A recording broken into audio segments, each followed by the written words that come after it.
All right, so welcome to our last class of the Agency Accelerator week. What a ride this has been. So far, you've learned the 6-step action plan to start your agency from zero, the emotional cycle of success and how to break free from the failure cycle, the map to $10,000 a month with your agency, the 6-week plan to sign your first client and how Agency Accelerator can speed up this journey. Then you learned how to do effective outreach to book meetings through cold email with Guillaume. And finally, you learned how to sell clients into 5 and even 6-figure agency services through a simple Zoom call with Josh. And today, I'm going to give you the missing piece of the puzzle. Everything we've talked about so far is related to what you do before you sign a client. So in today's module, we're joined with my business partner at Flowzy, my software company. Now, Pierre is going to show you exactly what to do after you sign a client. More specifically, how to provide your clients with a world-class client experience so that way they stay with you for a long time. And he's going to show you exactly what to do in your first 100 days after you sign a client to ensure the maximum odds of success. That being said, let's get into our last class.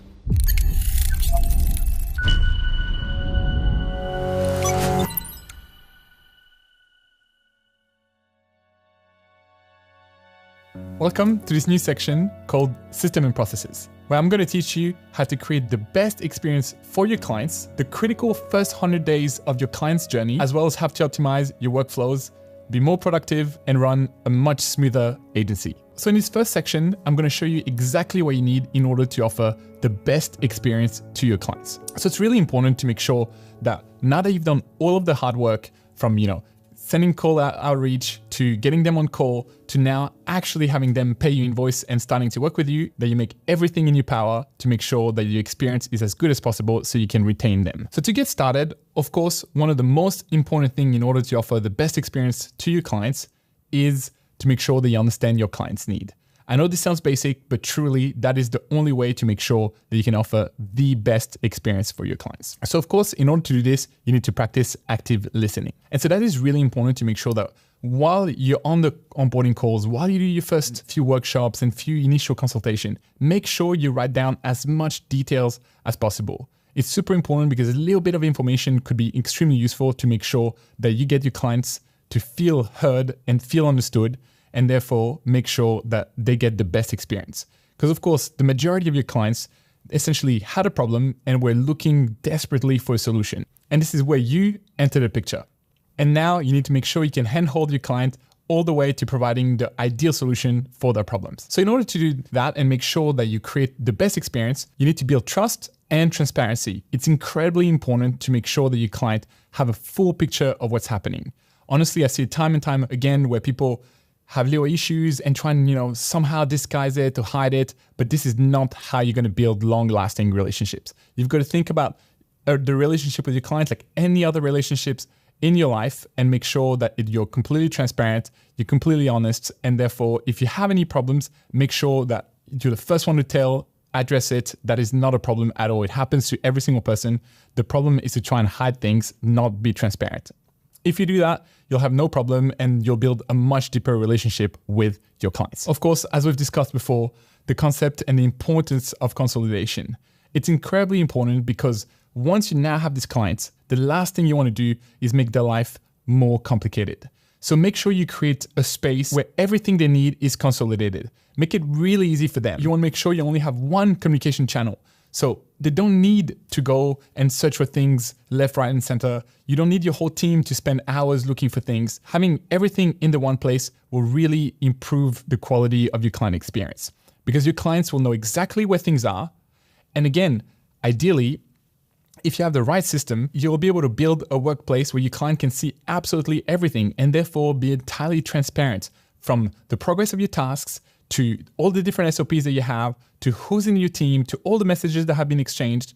And that honestly will elevate the quality of your client's experience. So similarly to making sure that you consolidated everything, it's incredibly important to make sure that you assign one person only to chat with your clients. Because the problem is very often, even though you have contractors, freelancers, team members, your clients end up wanting to chat with you. And that is what it is. But at the end of the day, you need to find and build processes where you can kind of remove yourself from the day-to-day execution. And the best way to do this is to make sure that as soon as you onboard your clients, you immediately tell them that this is going to be the person in charge of chatting with them. And so you kind of frame it in such a way that you're like, you need to make sure it's sent in this channel, addressed to this person, and therefore there'll be no gaps in communication, there'll be no delays, no nothing. So making sure you assign one dedicated person for each of your clients, that makes a massive difference. Of course, when you're getting started, it's totally normal that that person is yourself. But as you progress, I'm going to show you in a second, ideally, you want to build a structure that allows you to kind of be removed a little bit from the day-to-day operations, specifically chatting with your clients, because of course you want to be focused on elements like sales call, try and get clients to join your agency. So if we look at an ideal agency structure from a team standpoint, ideally at some point you'll end up having a management team. Here you'll have yourself, most likely the CEO of the business. Then you'll have a CMO, Chief Marketing Officer, that's in charge of all the different strategies, all of the work that you kind of want to do in order to grow your clients' businesses. And then you'll have a COO, Chief Operating Officer. That is someone who will help make your agency run smoother, in charge of all the operations, in charge of all the processes. After this, I highly recommend that you work with the concept of squads. The concept of a squad is essentially there is one account manager, so someone that will be the one responsible to message and to reply to every single message that your clients send. And then under that, kind of have two different types of people. One creative that can help, create content, create graphics, whatever it is. Of course, this highly depends on the type of service that you offer, but you can kind of like switch a little bit that structure and kind of change things around depending on what you do. But of course, a creative person is really relevant. And then a more analytical person that can, for example, run the ads, create reports, or whatever it may be. And that concept of a squad will really help you because a squad can essentially take care of 5 to 8 clients and not more. Honestly, of course, it depends on the service that you offer. But if you just like a lead generation agency or an ad agency or a growth partner, all of that, it becomes extremely difficult to manage and offer quality experience if you have more than 8 clients per account manager. So you want to make sure you have this squad. So therefore, it's really a tight team and can make sure you offer and deliver the best results possible. And once you have more clients, then you start building additional squads. And again, additional squads. And this is how you grow the team while making sure that everything runs smoothly. And of course, you at a management level, you just have to manage the different account managers and making sure that everything runs smoothly. When you're first getting started, of course, your agency will most likely look like the structure of the squad itself, where you will be the account manager. And then under that, you'll have your different freelancers that will go and execute the work. And so this is how you start. And as you progress, you start adding additional squads. Of course, in order to make sure that you offer the best experience to your clients, you need to make sure that you have regular check-ins and updates. As I said, this is really important to audit the type of clients you're dealing with, because if it's someone that's more a constant engager, someone that needs hand-holding, someone that wants to chat with you all the time, of course, you should do calls more frequently, you should send updates more frequently. But if, for example, you're dealing with a client that's more like a hands-off type of client, you don't want to overwhelm them because then the quality of the experience for them will decrease. So important to kind of know who you're dealing with. But regardless of who you're dealing with, I highly recommend that you send updates via video recording so they can watch it in their own time whenever they want, but at least you build the habit of making sure that every week a nice little quick update is being sent, whether they look at it or not. It's better to be proactive. And then I highly recommend that you have a button somewhere in your workspace or a link that you send to them where they can then book a call with you whenever they want. So of course, what you should do to make sure that, again, you can have a really efficient week is that you build essentially time blocks for those client calls. So you would set up, for example, Monday from 8 a.m. to 11 a.m. That's when your clients can kind of book calls with you whenever they want. And you can have like 15 or 20 minute slots and they can book that whenever they want. And another one later in the week on Wednesday or Friday, for example. This makes it super simple. You can tell your clients to be like, if you need to jump on a call with me at any time, you can do this. Here's the link. You book a call and I'm looking forward to chatting with you.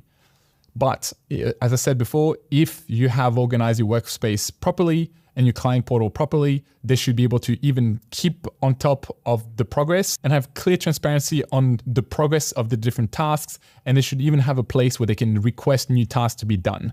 And therefore, you almost kind of need to remove that need for call on a weekly basis. Of course, when you're first getting started, you'll need a high volume of calls to get accustomed, to make sure you understand the brief and exactly what they need. But as you continue, it's better to be proactive, send us video recording with updates, or again, if it's a fully hands-off client, sometimes literally just a screenshot of the performance could be plenty, because at the end of the day, they just want to know how much money do we put in, how much money am I getting back?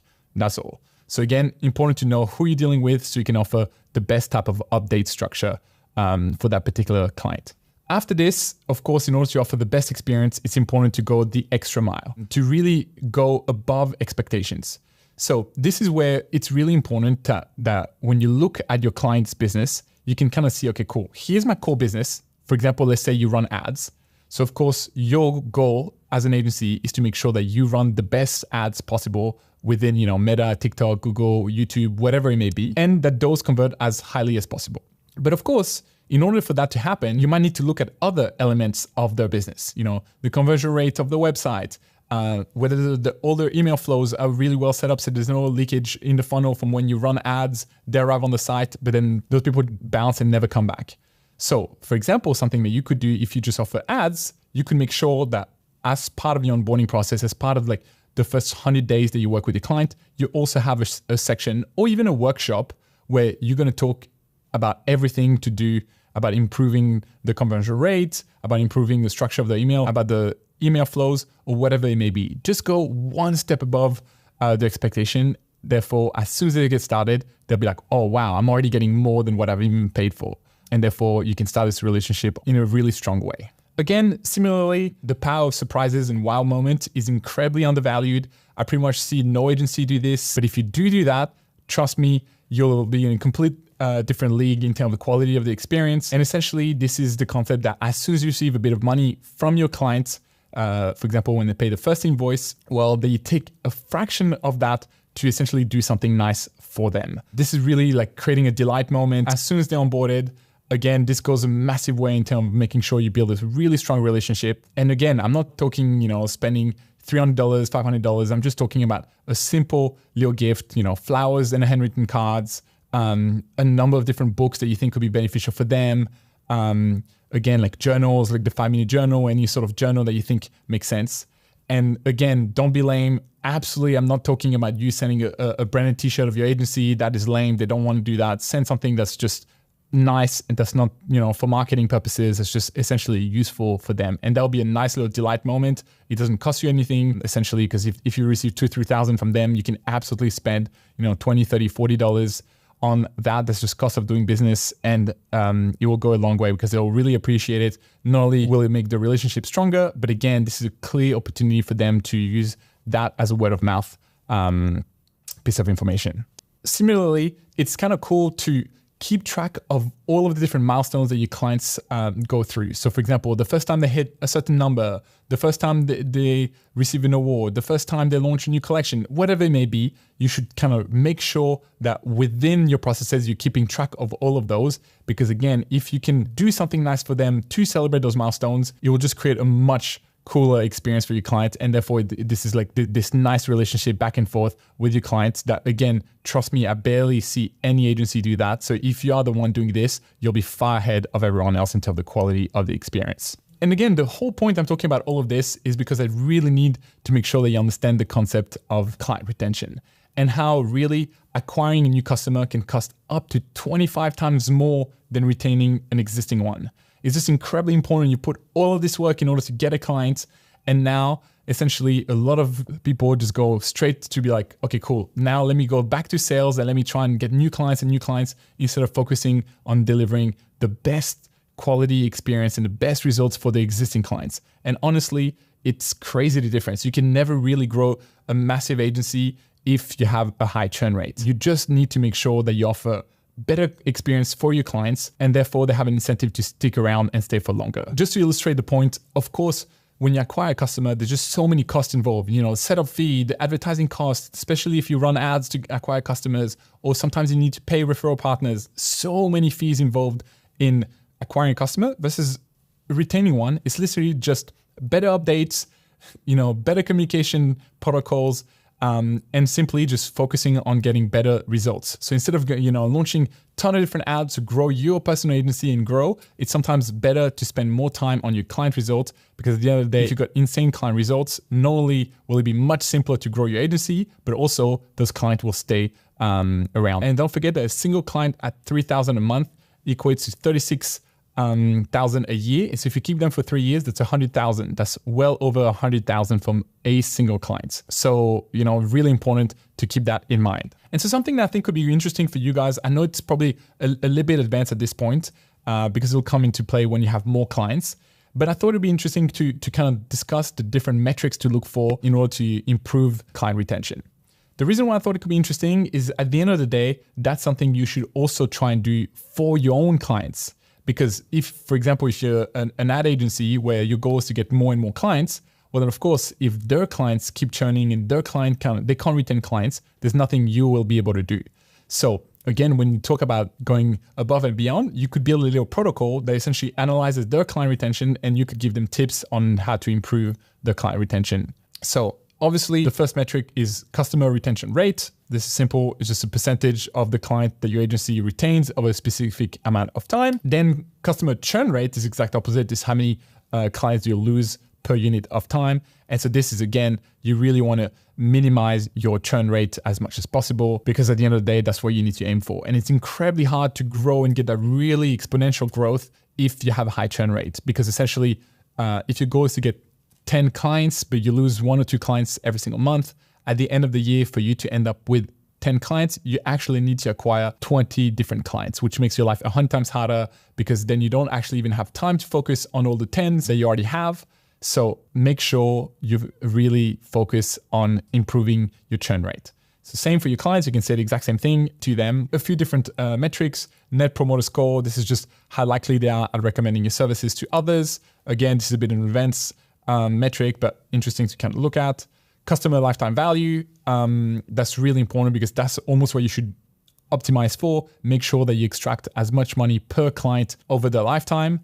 And so essentially the goal is getting more clients and get them to have a higher customer lifetime value. Same thing with average revenue per user. You want to make sure that, again, per client, you continuously improve by, having upsell, cross-sell, sell different packages, and therefore just increase the amount of money they spend with your agency. Repeat purchase rate. This again is more if you've got a productized service. Interesting to see how often the same client comes back and purchases again. Engagement rate, upsell, cross-sell rates. This is interesting because if you have one core service, often you can add little packages that will be an upsell. But if you sell a specific package and you have an entirely different kind of product, this will be a cross-sell.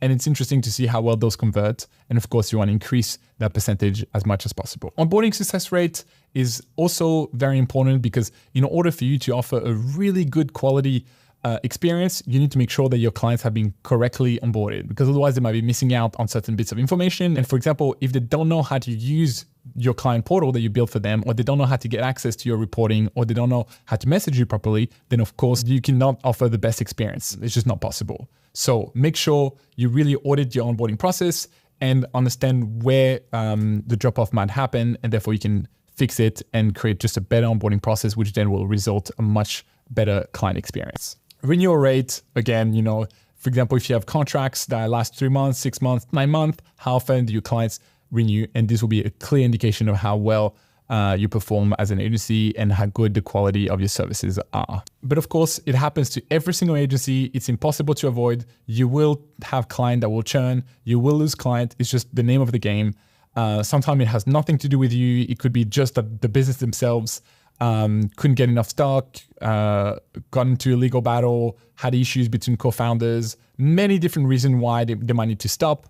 Or of course, it could be because you don't offer a quality experience. And this is some of the things that you want to be able to kind of identify early so you can avoid losing those clients. So sometimes there's nothing you can do, and it is what it is. But if you could do something, identifying early signs of client discontent is one of the best things you can do. So this is, for example, if a client goes a little quiet on you, this is where you kind of need to kind of amp up the volume of messages to make sure you get them on a call and kind of ask what's happening. And often if pick that up nice and early, you can turn the situation around. Again, being proactive to make sure that you address the issue before it even happens, incredibly important. And as I said, sometimes there's nothing you can do about losing a client because it could be completely out of your control.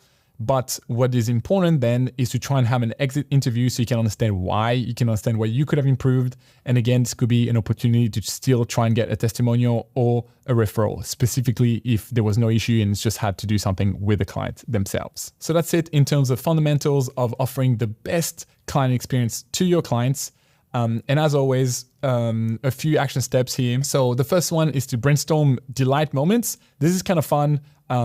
Depending on the type of agency that you run, of course, it might vary, but it's kind of cool for you to go and make a bit of a list of all the possible things you could offer. Again, give yourself a bit of a budget and start brainstorming all the different things you could do to essentially create a little delight moment or wow moment for your clients. Then, of course, organize those wow moments. As I said, for example, you could easily do like a handwritten card with flowers. I know now there are software that helps you write handwritten cards, so you don't need to waste any time doing that. And you could literally automate that as soon as a client pays the invoice. So that's what I mean about organize your wow moments. Then list all the milestones that you want to celebrate for your clients. So again, this is quite simple, but it's worth having that, and therefore you can keep track. And again, they could be like, wow, I can't believe that he remembered that. No, nice little thing to add to your agency. Define your team structure. Incredibly important. Of course, when you first getting started, as I said, it's going to be fairly rudimental. It's just going to be you and a few different contractors, but it's important to know where you're aiming and where you're going. And of course, most important, designate the main point of contact that your clients will have. So of course, most likely to get started will be you. But as I said, ideally, you want to kind of have an account manager as soon as possible. So therefore you can spend more time working on growing the agency versus be, tied in day to day. When looking for an account manager, there are a few things that are really important.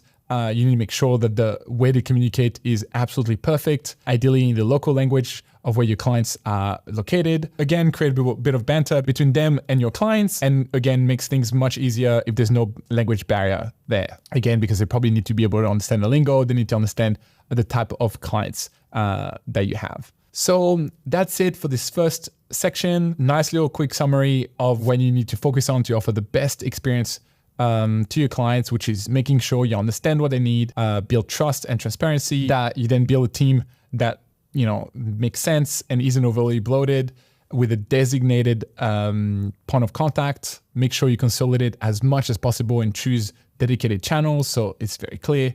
And then again, if you have the ability to create wow moments and over-deliver, that will really make your client experience significantly better. In this section, I'm going to show you how to create the ultimate client portal. So if you watch previous phases, you've already heard me talk about the ideal structure for a client portal, but I just thought I would add it here again to make sure that you can do that super easily. Of course, one of the most important elements of your client portal is consolidation, making sure that everything is in one place. You want to make sure that it's all there so you and your team and your clients avoid wasting time searching for things.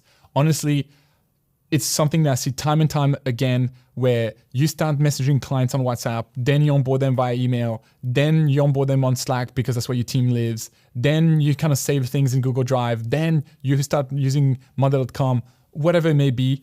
Make it super simple for your clients. Again, if you don't want to use crazy amount of tools, you can make it really simple in the form of a single Google Doc where they just have a few links there. And that's what you use to just show every single thing that you do within your agency. Of course, it's a little harder to do that, but it's very much possible. So what you want in order to have the ideal structure is a tool that essentially has a communication tool within the portal that has onboarding videos so that your clients can directly watch onboarding video to make sure that they're completely onboarded and know exactly what you expect from your agency. That again, they can find SOPs, so guides on, for example, if you're a TikTok ad agency, how to set up a TikTok ad account, how to give you access to that TikTok ad account, all of those kind of SOPs. Again, you want to have them in a centralized place to just make it much simpler. Then you want to have a place where you can store files. Again, this is something that if you deal with massive files, you might still want to integrate with something like Google Drive or Dropbox, but at least that the link to the Google Drives or the Dropbox are easily found. That's super important. And as you grow, 5, 6, 10 different clients, all with multiple Google Drive folders. If this is all over the place, you'll never find anything. So make sure that for each client, you save it in a place that's extremely simple. They know where they need to upload new content. You know whether the new content is being uploaded, and it makes everyone's life significantly easier. Of course, ideally, you can have a place so they can easily see what's happening to tasks. So not only can you assign tasks to your client, they can assign tasks to you. For example, edit this video, change this, launch this ad, whatever it may be. If you have the ability to have something like that, it will make, again, your client experience significantly better in terms of transparency and your clients knowing exactly what is happening. A board could be something that's quite useful. So just a place where you can store information in a visual way that, again, can be used in many different ways, from what you actually plan on doing for them over the next few months, all the way to keeping track of certain projects. And of course, a calendar to make sure that you can track absolutely everything and people know exactly when to expect things. So now let me jump straight into Flowzy to show you what it looks like. Of course, there's many other tools. I'm just showing you this as an example, but the same concept applies with other tools. Okay, so we're now inside Flowzy. This is what a client space looks like. This is what's called the client dashboard. As you can see on the left, there's a number of different tools. And what you're looking at right now is the brief. So that's essentially the first page that they see. You can fully customize that. You can make that in any color you want, change whatever it is. But essentially the concept of this page is what they'll see first. For example, in here, if you click on any of those 6 squares, it will go exactly to where it needs to go. So for example, to the link to all the onboarding videos, to the different files, the deliverables, task reporting, and invoices. Then of course you can embed videos. So this is where I would recommend you have a welcome video. And then you can even have an onboarding checklist there. As I said, this is where I would put the button for your clients to book a call. So it makes it super simple for them to access that button at any point in time. And on the right-hand side here, you can see is the chat. So the way it's been built is we really wanted to consolidate everything, and you can chat, but at the same time, you can work in the same workspace. So this is where your clients and you can communicate. And so what I even recommend is that you have automated messages. So as soon as they arrive into this client space, you can immediately welcome them with a message similar to this, hey there, welcome on board. We're really excited to kick things off and get those TikTok rolling. If you were a TikTok ad agency, for example, before we deep dive, could you do us a favor, swing by onboarding video series? It's a gold mine of what you expect and how we operate. And so then again, you could put the link, but this is what they'll be able to see inside the brain section, which I'll show you in a second. Of course, here's the task section where you can just kind of see all the different tasks you can actually assign to your clients immediately as soon as they arrive. So schedule a kickoff call, submit product details, complete client information. All of the tasks that you kind of need your client to do, you can store them there. Therefore, it makes it super dynamic. As soon as your client arrives, they know exactly what you need from them. Then here, this is the brain section. Again, this is where we store all the different files, SOP, everything. So you can click on there and again, they can see the document. So this is where I kind of recommend that you have your onboarding questionnaires there, your onboarding videos. It's super simple for them to find different SOPs of how to do certain things. Like, as I said, depending on the type of agency that you do, how to connect certain software to others. All of the things that you actually need your clients to do, you can have how-to videos or how-to guides right there. So it makes it a really clean experience for your clients. Of course, potentially have a summary of all your calls. So again, in an effort of being really transparent, your client could very easily see and make sure that you understood what is happening by having summaries of your calls. Now you can even do that with AI. It's super simple, but you can store them there so your clients will know immediately. Of course, contract, reports, invoices, all of that can be stored inside the brain section, and essentially that then becomes the brain of that particular project because all of the information is stored in there. Boards, this is just a simple place to keep track of data in a visual way. And so for example, this is, I've already showed it to you, but in case you haven't watched this video, this is an example of a board you could use as a TikTok ad agency that you could use with your clients. So here could be all the content idea that maybe your team could have brainstormed, or maybe that your clients have brainstormed. Then here in this section could be the content request. So essentially if the clients want specific things done, they could easily put it there, and then your team can take that and literally start moving it to the next section, which would be editing in progress. So the clients can easily know what's happening, what stage of the project each piece of content is at. Then again, review pending. So this is like once you're done, the clients can just go and review it. And if they're happy, you could go ready to post. And then again, important to kind of know which piece of content has been posted. And then inside it, of course, you can have the link to the video, you can have more information about the video or whatever it may be. And then again, you could potentially even have an extra column that just says best performing. So it makes your life so much easier when you want to create new piece of content. You can easily look at those and be like, oh yeah, these ones are the currently best performing. Therefore, we should recreate things like that. Then of course, a place to store files. This is pretty self-explanatory, but make sure that again, you can connect your Google Drive account or just upload images or video directly here. So for example, here could be like for inspiration purposes. You can easily just click here and kind of see these will be like an example of like a cover image for TikTok or whatever it may be. So essentially that's pretty much it. Straight to the point on making sure you offer a client portal where everything is consolidated and you just offer a much better experience for your client. Of course, you can customize it fully by adding your logo, adding your own domain, and therefore it will feel like your clients are just logging into your own website, which is another benefit of using tools like this because it'll just improve the quality of the service that you offer. It will just make it feel like you're just more established and therefore just overall better experience for your clients. So that's pretty much it in terms of like the client portal. Nothing too crazy specifically because we've already gone through the section. But again, just select your client portal software. Maybe make sure you integrate all the different tools that you need inside it and personalize it, custom branding, logo, colors, all of this so you can really fit your agency and really feel like as it's just simply part of your normal processes. And then of course, start organizing your portal. In the next module, I'm actually going to go through the concept of second brain and how you can optimize and save information in the best possible way, as well as a number of other things. Of course, there will be a how-to video on how to set up your client portal. So again, look out for that if this is something you want to do. In the next section, I'm going to talk about the critical first 100 days of your client's journey to make sure you have a very clear idea of all the different things that you want to achieve within the first 100 days to provide as much value to your client as possible. In this section, I'm going to cover the critical first 100 days of your client's journey. So this is really important for you to essentially map out exactly what you want your client to experience within the first 100 days of working with you. This will make your life so much easier because honestly, often I see it all the time that people get new clients and then they don't really know what's going to happen. Like this, it takes a little longer than planned. They don't know when to expect certain things and immediately they start on the wrong foot. So make sure that you have a very precise idea of what you want to do within the first 100 days, where you want to provide value, when you're going to do the workshops, when are you going to do the delight moments, when are you going to send specific and automated messages, and overall make sure that as soon as the client is onboarded, you can offer immediately the ideal experience and you don't leave it to chance. You have a very clear process. So not only will you and your team know, but ideally even your clients can know exactly what to expect. So what I kind of thought I would do here is I would give you an example of what that would look like. Again, if we use the same TikTok ad agency that we've been using as an example, this would literally be exactly what you need to do for the first 100 days. So for example, if you look at day one, this is, send a personalized welcome package. So make sure, be proactive. As soon as they arrive, boom, you've got a bit of value in the form of onboarding videos. And again, try and get those quick wins as quickly as possible.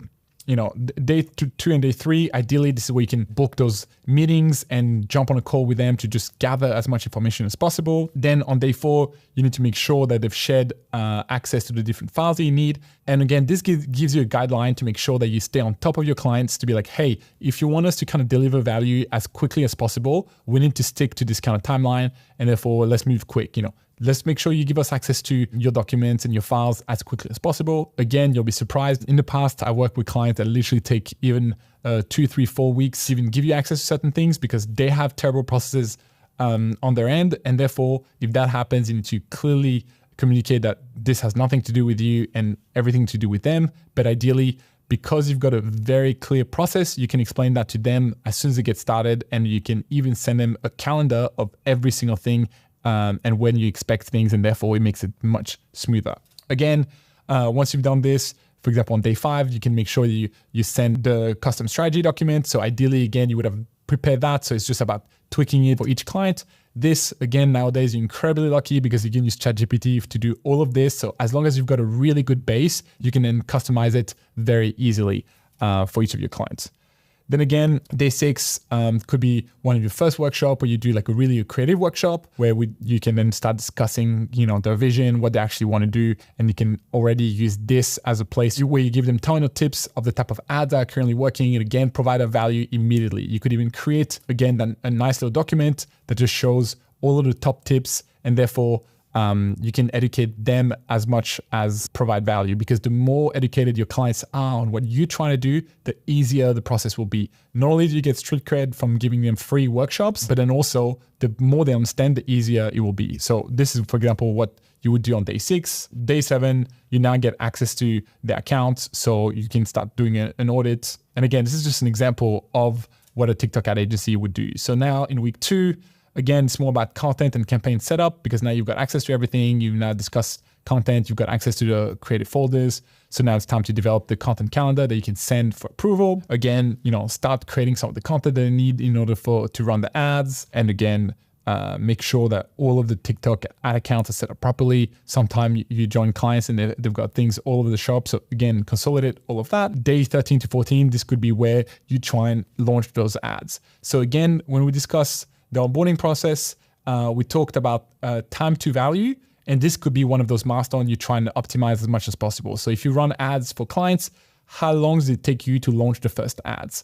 And this should be something that you should be extremely precise and be, for us, our goal is within the first 2 weeks, we already launch ads. And for example, this could be just as an effort to prime the accounts, to make sure that the pixel is working well, to make sure that all that doesn't mean that the second you launch things, you'll get immediate results, but at least that's a nice goal to have. Then week 3 to week 4, so now you're coming into a month, you've already launched a few ads, but now it's time to monitor and optimize every single thing. So now you would be able to see how well things are tracking, see if things aren't tracking, and therefore you need to change a few things in the back end. And again, here's more like about analyzing the early campaign data and conducting the first monthly strategy call. And so again, this is where you should have a very clear idea when this call will be. Therefore, clients can know in advance, they can book that in advance, and you should have, again, a clear process of what and how you should conduct this call. In addition to this, you should already have your reports set up, so you can simply send that in advance, and again,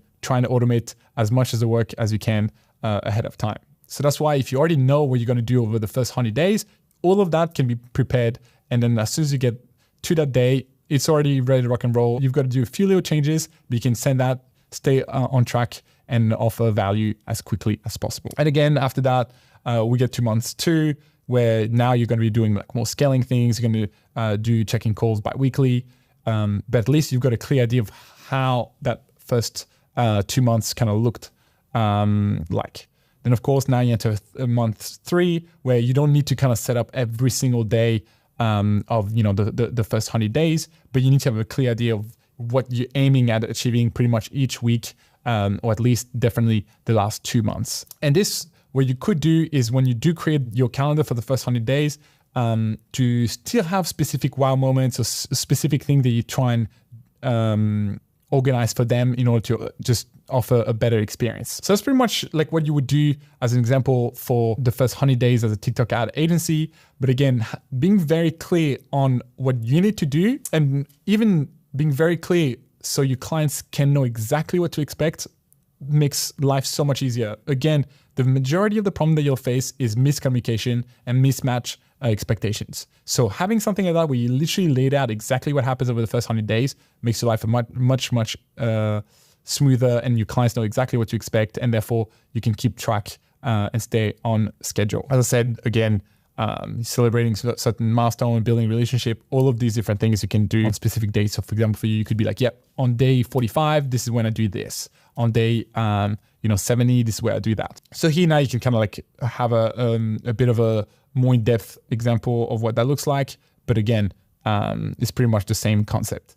The whole premise here is to make sure that you think about a service that you want to offer, and then you literally build out the ideal 100 days so you can know exactly what your clients will experience. Again, what I would recommend that you do, you might not need to do that over the first 100 days. You could focus on the first 30 days, because again, as you'll progress with the client, you'll start understanding the kind of messaging style that they like, or the kind of cadence that they want in terms of interaction with you. So focus on the first 100 days in terms of automated messages. But again, this it's good to have a calendar where you know exactly what you do. So for example, again, this is looking at a month, but you could look more at days and be like, okay, cool. So yeah, the first day that they join, this is what it will send. The second day, this is what it will send. And so the third day, this is the kind of messages they will say. So for example, hey, we've taken care of you, of the technicalities. Your TikTok account is now set up and ready to roll. No action required from your end. We've got you covered. Let me know if you have any questions. Of course, something like that can be fully automated. And this just makes your life so much easier. So again, plan those automated messages because again, that just creates a way more dynamic way to interact with your clients where again, a bit more hands off on your end, but on their end, it feels like, you're being extremely proactive. And that pretty much is the name of the game here. Tell them exactly when to expect things. And again, there'll be no gaps in expectation and no gaps in communication. And therefore you'll be able to offer a significantly better experience for your clients. Again, in terms of actionable steps, as I said, develop a detailed onboarding calendar so you know exactly what to do when. Set clear milestones and define the specific goals, time to value, all of these things within the first 100 days so you know just exactly what to expect and your team is also in the know and it will make your life easier. Implement regular check-in. So again, depending on the type of client that it is, make sure you either do like full-fledged hand-holding, ton of different calls, ton of different bit of information, or a little bit more like laid back if it's more like a hands-off type of client. Deliver continuous value. So make sure that you build all the different points at which you want to offer value in addition to just your normal services. And again, once you start getting clients, it's time to review and adjust. And of course, this will continuously happen. So that is it in terms of building out the first critical 100 days for your clients. But again, I think it's an exercise that's incredibly useful and that will not only make your client life easier, it will make your agency significantly easier to run. So we have finally gotten to the end of the Agency Accelerator week. With everything you've learned so far, you should now have your own agency business up and running, ready to sign your first paying client and start paying you anywhere from $500 to $10,000 a month. And you now have two options. You can choose to take what you've learned over these roughly 4 hours of content during the event and then just try to figure everything else out on your own. And I'm going to be completely honest with you here. Just think about it. This entire event was 4 hours long, and just those 4 hours were probably some of the most valuable 4 hours of content that you have ever watched when it comes to starting an online business. Now, the actual Agency Accelerator curriculum is 40 hours long. And by the way, that's not even including the 3 bonus programs that you get. So if in 4 hours of content, you learned this much, and if that was less than 10% of what you get inside of Agency Accelerator, just think about how much there is that you don't even know that you don't know in those 40 hours of content inside. And if you take option 1, you would have figured out all of that on your own. And it personally took me 8 years of trial and error to get to this point. So again, think very deeply when deciding to take this path. And just on all the potential revenue that you're going to miss out on during this time that it takes you to figure everything out on your own. Finally, you have the second option, which you already know what that is. Joining Agency Accelerator today and shortcutting your way to success with an agency business, especially if you have no previous experience. And if you don't have the funds to afford that, this is the wise option because you're going to be cutting your learning curve by 90% and you're going to end up making way more money in the long run than you save by not joining. Now, you will already know that at this point. So now it's just time for you to take a decision. Are you now going to simply just go back to the traditional path that you've been walking your entire life? Or are you finally going to take a chance at building an epic life by choosing the unconventional path? Now that is a decision that only you can make. And you have to take that decision. But as always, I'll be rooting for you and watching from afar. And if everything goes well, I'll see you inside of Agency Accelerator.